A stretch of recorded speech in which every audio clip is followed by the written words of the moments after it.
ఈటెల రాజేందర్ మీద అప్పట్లో ల్యాండ్ కేసులు కావచ్చు, భూ ఆక్రమణ కబ్జాలు అవి ఇవి అని చెప్పేసి రకరకాల కేసులు ఉన్నాయి.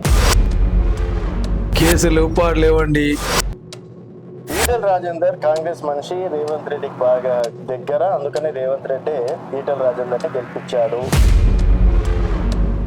కాంగ్రెస్ కంటే ఈటెల రాజేందర్ హుజరాబాద్ లో మరి అదేవిధంగా గజ్వేల్ ఓడగొట్టాం కాబట్టి అట్లాంటి ప్రజానాయకుడు మన చట్టసభలో వారి యొక్క గొంతు వినపడాలని చెప్పేసి ప్రజాసభలో మాట్లాడే నాయకుడిని మనం కోల్పోయాలని చెప్పేసి ఇష్టంతో పార్టీలకు ఖచ్చితంగా గెలిపించారండి.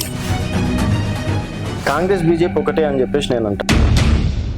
రేవంత్ రెడ్డి ఏదైనా డిఫెండ్ చేసేటప్పుడు ఇక్కడ ప్రతిపక్షంలో పోరాడాల్సింది పోయి రేవంత్ రెడ్డికి సపోర్ట్ చేస్తారు. కిషన్ రెడ్డి కావచ్చు, బండి సంజయ్ కావచ్చు. కిషన్ రెడ్డి గారు ఏ విధంగా మరి రేవంత్ రెడ్డి యొక్క మాటలు తిప్పి కొడుతున్నారో, బండి సంజయ్ గారు ఏ విధంగా తిప్పి కొడుతున్నారో మీరు చూస్తారు కదా. ఈటెల రాజేందర్ గారు హుజరాబాద్ లో ఓడిపోవడం అనేది జరిగింది.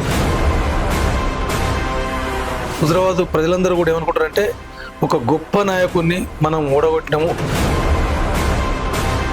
ఈటెల రాజేందర్ గారు కూడా రాష్ట్ర అధ్యక్షుడు రేస్ లో ఉన్నారు. అయినప్పటికీ రాష్ట్ర అధ్యక్షుని హోదా ఇవ్వడానికి వెనుకడుగేస్తుంది అని కొంత జాప్యం జరగడం మాత్రం వాస్తవమే.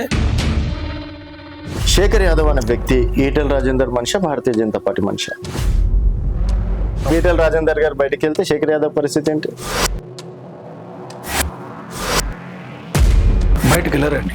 ఒకవేళ వెళ్తే వెళ్ళరు అండి వెళ్ళరు అని చెప్తున్నా కదా.